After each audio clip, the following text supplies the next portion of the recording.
All right, traveler, settle in. We're about to walk a path that has existed for a very, very long time. Long before the stars even had names. It's a journey that is, in its own quiet way, your journey. Because you see every path, every single turn, every quiet moment you experience, at its core, it's all a test. Not a test of your strength, or even your will, but something much, much deeper. The very weight, the substance of a soul. So, what exactly is this path? Well, it's governed by something called the invisible architecture. But it's really important to get this. This is not some rigid, pre-written script where you're just an actor. Nope.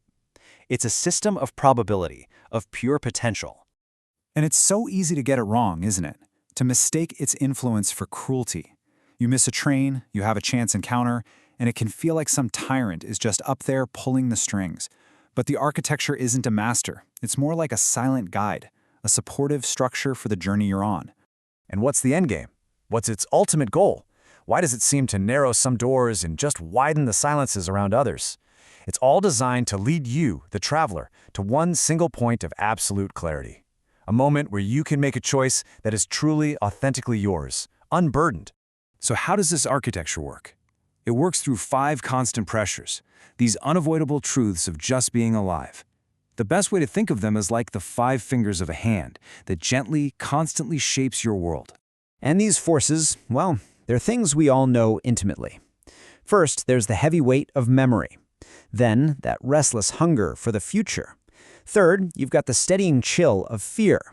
Fourth is the radiant, undeniable warmth of love. And finally, the fifth, the soft brush of an ending, a quiet reminder that this path isn't infinite.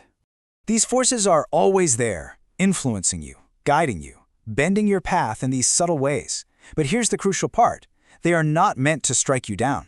They're not there to punish you. They have this infinite patience, just waiting for you to make your move. So you have this whole system, the architecture, the 5 fingers, and it all leads up to these very specific, very rare moments. These are the points on the journey where everything just seems to stop, and it feels like time itself is holding its breath. There's a name for this moment, liminal transcendence. It's like a space between spaces, a little crack in the normal flow of cause and effect. And in this brief, strange interval, your spirit is offered this incredible gift, the chance to use absolute, totally untethered free will. Just imagine that for a second. For just a moment, the relentless logic of the universe, it just eases up, it takes a step back, and it watches you with curiosity, with expectation.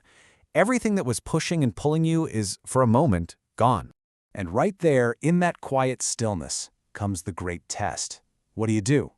Do you fall back into the familiar, pulled down by the gravity of what everyone expects? Or do you seize this incredibly rare moment to rise above it, to transcend that gravity and choose something entirely new? So let's explore that second path, shall we? The one taken when a traveler decides not to just succumb, but to actually be defiant. You know, you can follow the expected path, which leads to a life of simple inevitability. Or you can forge a new one through resistance. When you do that, you're not just yielding to fate, you're teaching fate the unique shape of your spirit. One path gives you a life that's directed, the other creates a legend. And you'd think this system would push back against that kind of defiance, wouldn't you? Punish it, maybe? But it doesn't. Instead, the architecture adapts. It actually makes space for the unique brilliance of a spirit that refuses to just yield. It learns from you.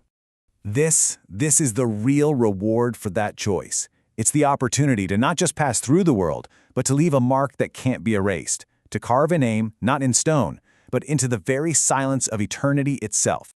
But of course, every journey, whether it's a quiet one or a legendary one, it eventually reaches its end. So let's turn now to that final horizon and what it really means to arrive there. At this point, those same 5 forces are totally transformed. Memory, future, fear, love, and endings, they're no longer these pressures that are bending your path. Instead, they become a source of steady comfort, like a gentle presence resting against your back.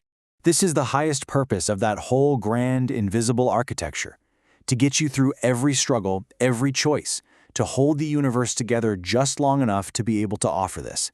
Not a sharp end, but a final, soft release. And this is your final act of agency. This end isn't something that just happens to you. The journey concludes by empowering you, the traveler, with one last peaceful choice, the choice to let go.